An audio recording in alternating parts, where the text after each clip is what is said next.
What's up, guys? RV Tech Pro. Check it out. Been on a Snap-on truck. Gonna share with you what I got off the truck today. Had a pretty productive day. Made a few calls. And then, since I got done with my calls early, I hit my guy up, on the Snap-on truck and said, well, heading back from Swansea. Where you at? I'm trying to get on the truck. I'm gonna give you some money and see what you got going on. So that's what we got today. Now, I also got some other tools we're just gonna talk about because they've been great tools and I like them. They've been working out good. Everybody has their own opinions or whatnot, but this is my experience with these tools that we're gonna talk about in a bit. But first, let's check out the Snap-on stuff that I snatched up. And I did get one thing for Harbor Freight. I did go to the freight because I have this this big job that I'm working on with this motorhome, having to do like 20 hours worth of work on it, and this tool I need it so that I can redo a lot of the battery connections, the solenoid that kicks in to link the house batteries with the chassis batteries. Anyway, 2-aught wire, 1-aught, 0 gauge, the larger stuff. And then I went on Amazon and I ordered a lot of different lugs because those things are mad expensive in the part stores, even at Harbor Freight. I think I paid I bought some of the lugs out of there, and I think I paid it's like $5 for like 4 of them, or maybe 2 of them. It was something crazy. I know that I wasn't gonna keep doing that, so I went ahead and ordered a boatload of them off of Amazon because they're mad cheap on Amazon. All right, so what did we get? First time ever for me. I've never had a swivel head ratchet. Not real fond of the selector switch on it. On a lot of the cheaper ones that I've played with, because that was my idea was, well, I'm just buy a cheap one from Harbor Freight, like a Pittsburgh or something, see if I like it, and then go and see if I let me tell my sister to hold on, and then see if I like it, and then if I like it, then I might get a high-end one. But the selector switch was so hard to turn on those, it just turned me off right off in the store. But when I got on the truck, right when I was telling my Snap-on dude, which is James, I was like, James, he's like, yeah. I was like, dog, what's that? Then I seen the compact head, 1/4-inch body deal. I was like, yeah, man, I want to try one, but man, it's got the small. Yeah, I want that, but I hate how hard it is. And then I went to turn it, and on the Snap-on, it's so easy to hit the selector.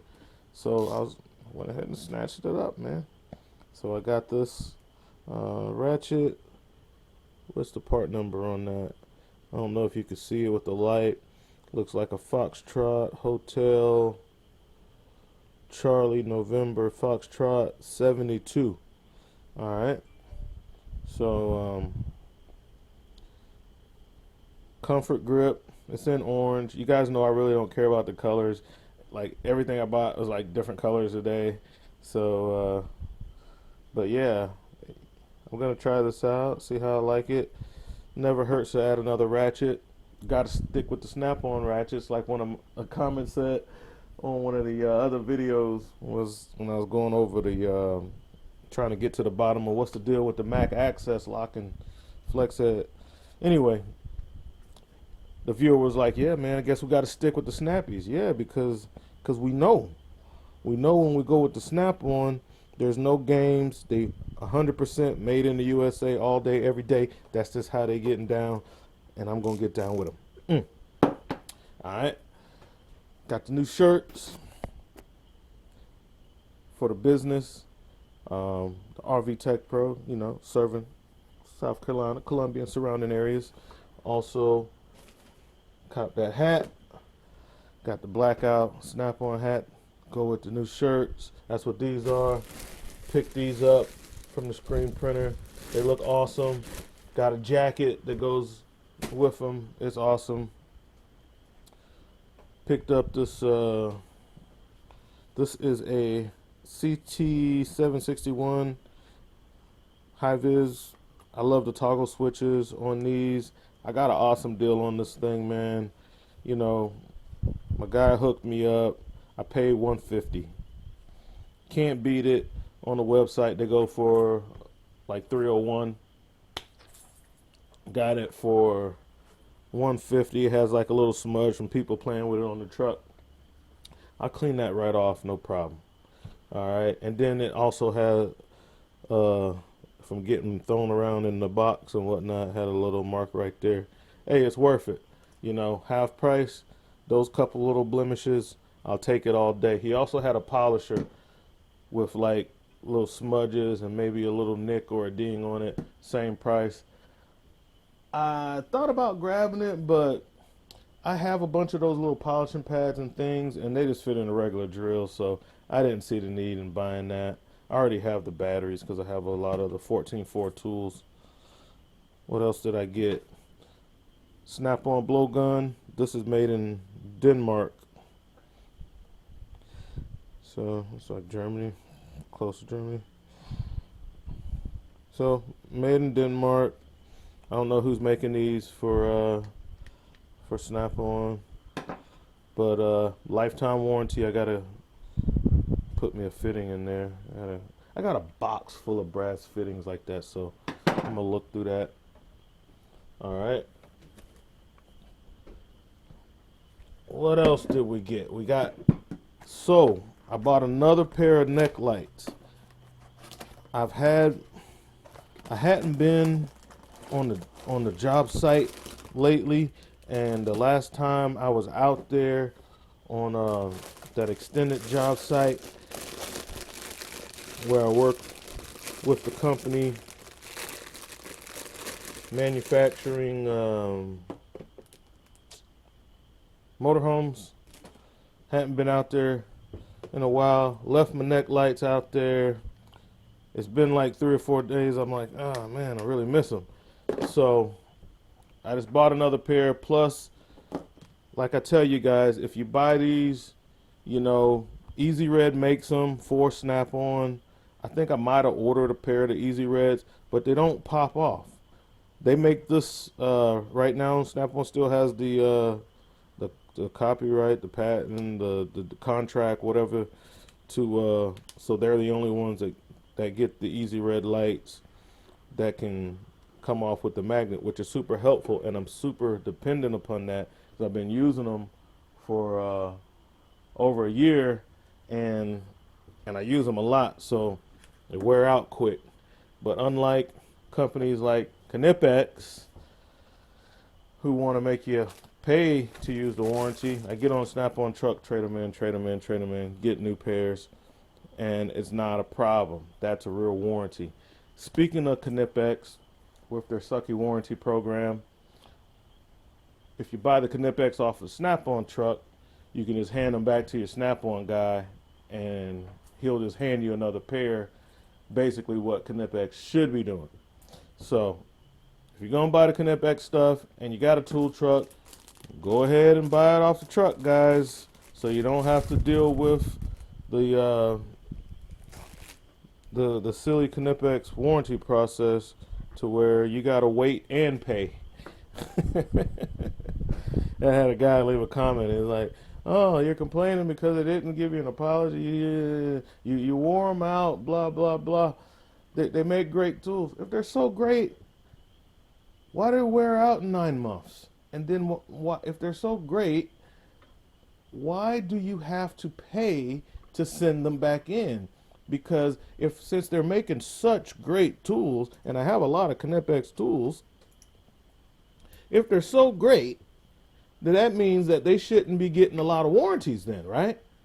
So why are they sticking the customer with the warranty? Because if I got a pair of pliers that cost 40 bucks and every time I have to warranty them out because I actually use them and they're not toolbox queens, I got to pay $10. Well, after 4 times, I bought another pair. It's like you're just selling me a pair for $10. It doesn't matter that they're not getting the money and that the Postal Service is getting them. It's like I'm rebuying the pliers for $10 every time. So I figure like this. Listen, just sell me 4 of them for 10 bucks a piece. I'll give you $40, and then I don't have to worry about the warranty process, which it was the strippers, not the pliers in that case. But anyway, I digress. I got this thing. I seen this on the truck. This one, I like the magnet trays. These. This one was kind of cool. I was like, wow, that's pretty neat. There's a part number, mag dish. When I'm on the roof, you know, messing with air conditioners or in a little tight spot, and I got a few little screws, this works out great, especially if especially on the roof, because I can just close it down. If I kick it over, it's good. And then also, you know, it can be just, you could take it apart and have 2 little trays. And like Snap-on has real lifetime warranties. So if something happens to it, I just give it back to the guy. No problem. So yeah, I got this thing. He showed me how to do this really quick. There you go. Yeah. Easy peasy. Lemon squeezy. Alright, so I got the tray, got the mag dish. Loving that. Got the new neck lights. Whoo! Loving those. Comes with the Y. You can charge them both at the same time. These are rechargeable, guys. If you didn't already know, these have been out for a long time, but they're super useful. If you don't have some, go ahead and get you some. I was using the Cobalt as my backup. So I had a spare, but they're the Cobalts and they don't come off. They're Easy Reds too. I did a video on them. It says Cobalt on the outside, but when you get your fresh new pair and you got to take the little piece of paper out of the battery, the batteries are gonna say Easy Red. So it's Easy Red Light. So that's about all of the stuff that I brought. So now about some honorable mentions. This Craftsman, I ended up getting like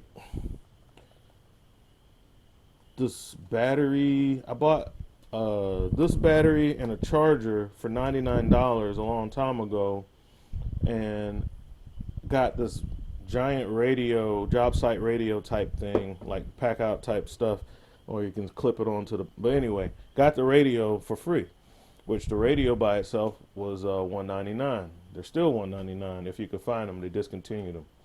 So I ended up with some Craftsman batteries, and then I bought my sister some like blowers and other little Craftsman tools, and it came with some free batteries, so I ended up with more batteries. And then I bought something else. Oh, I bought the under the hood light, the Craftsman. They were discontinuing those because it was bringing out the DeWalt ones that they could sell for more money. So Stanley Black & Decker kind of got rid of the Craftsman line. But anyway, so I have a lot of these Craftsman batteries, and I don't really have any Craftsman tools. They're just lights. So I got 2 Craftsman lights and a radio, which also is AC powered, so I can plug it into the outlet, which is, I keep it on my toolbox, so it's plugged into my toolbox, so I don't really need the battery for it. But this light, man, it's super bright. And for you to be able to see that light, this one's bright because I have what's lighting this area. I do my plants over here, I start my seedlings, and those are 1,000 watt a piece grow lights. So those are LED grow lights up there, and you can still see that light. And it has 2 settings, high and then low. I love the trigger, great trigger. The head, I could just sit it down while I'm working, boom, and I can, you know, set the head from this range, that's like the angle up, all the way down to here. Not only that, it has a pull-out hook. You can hang it on stuff, and I've used every configuration on this. This is my go-to light when I'm doing my service calls at night. on the campground at the campsite, going in trailers like I had to do over the weekend, an emergency call where the guy's converter went out, so he didn't have any lights in the camper. I had to work on the electrical box. I had to take it all out, you know, and replace a converter in it. So this thing is a beast. All right. The other thing, the old Noco boost, right?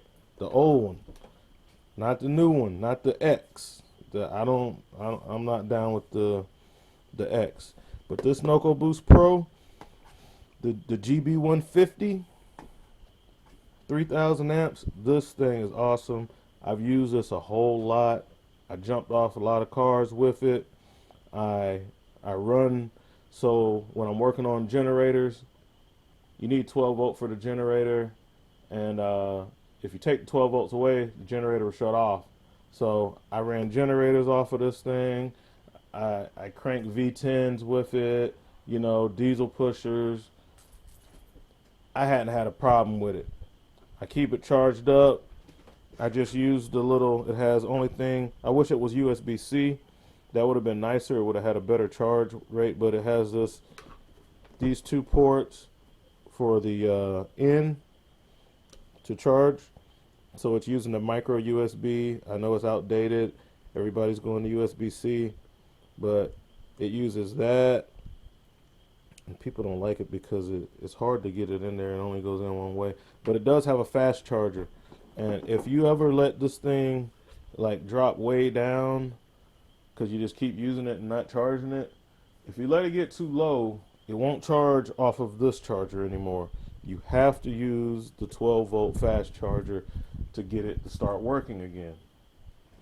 That's by design. It's not a defect. So when you buy this thing, it comes with the 12 volt charger, cigarette lighter, and a pretty thick cord with two round connectors on the end.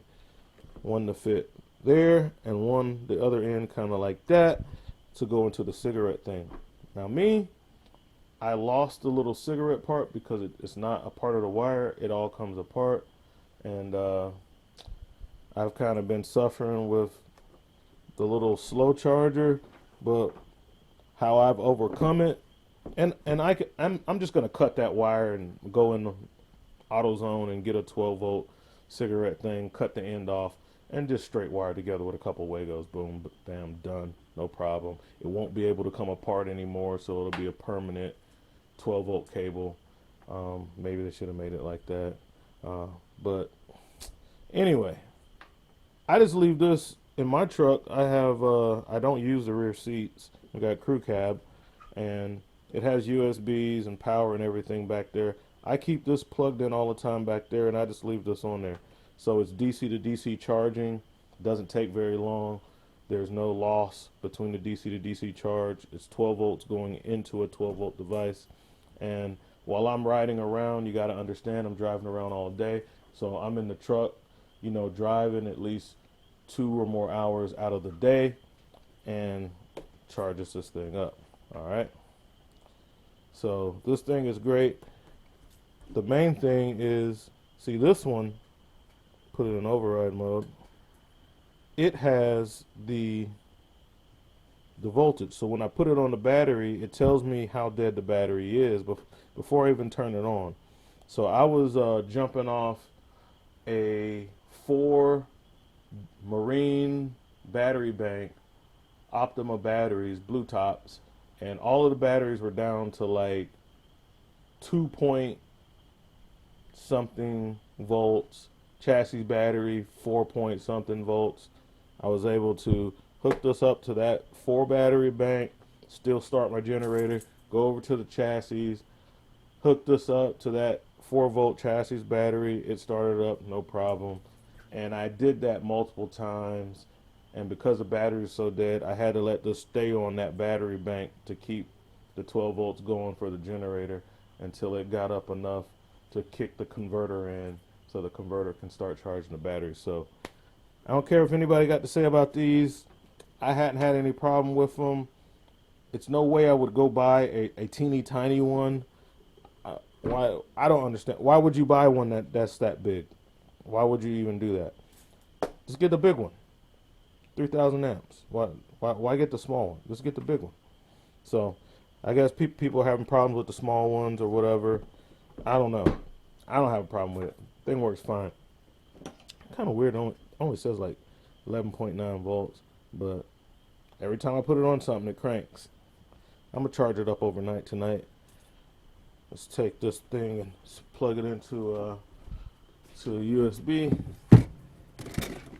Back here, one of my USBs back there, and a little outlet cover, and now it's charging. So that's that. These are the tools. Put that in. I'm gonna charge these up overnight too. So yeah, guys, that's what we got.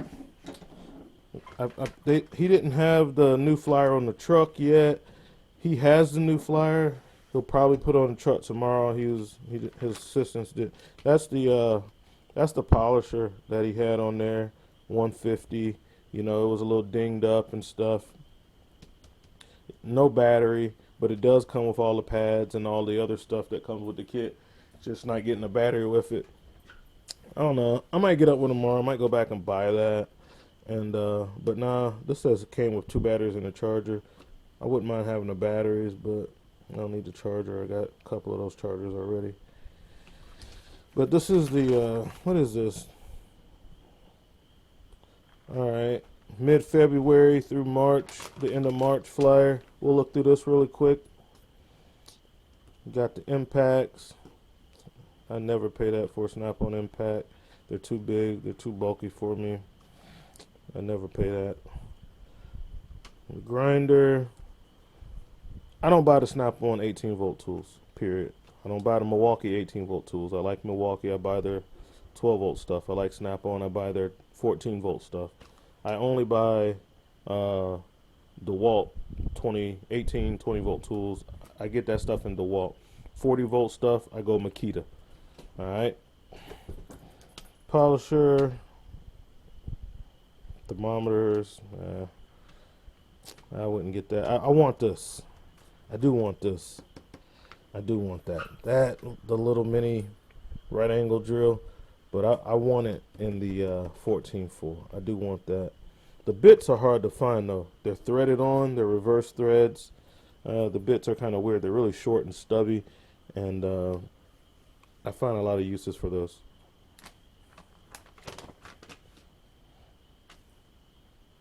Some ratchets.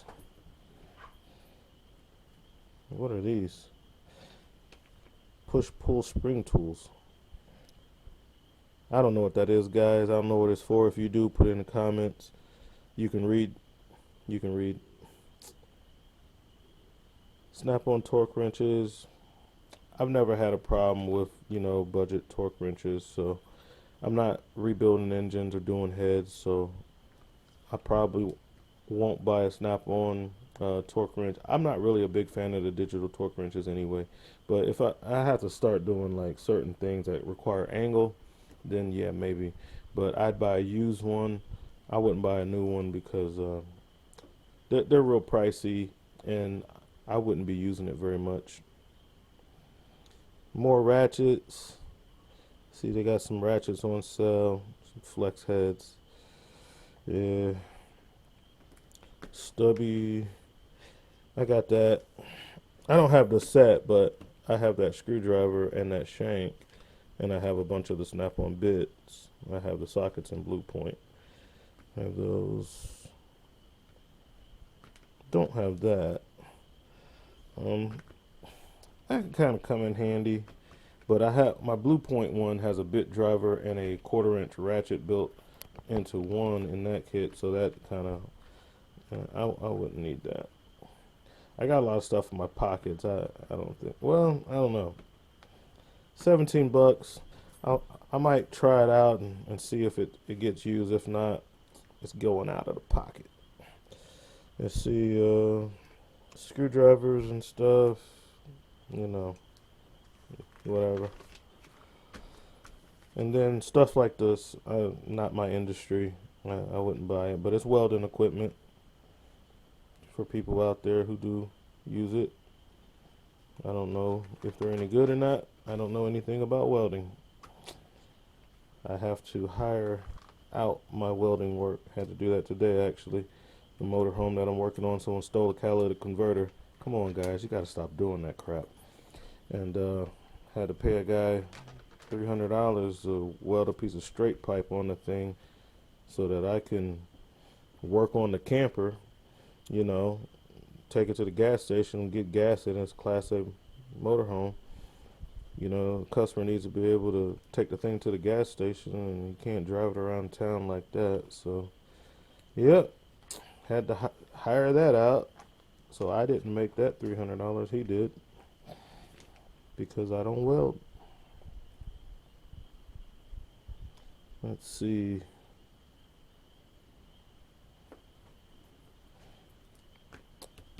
Trim tools. I have the hard handles, and I don't have the long one from Snap-on.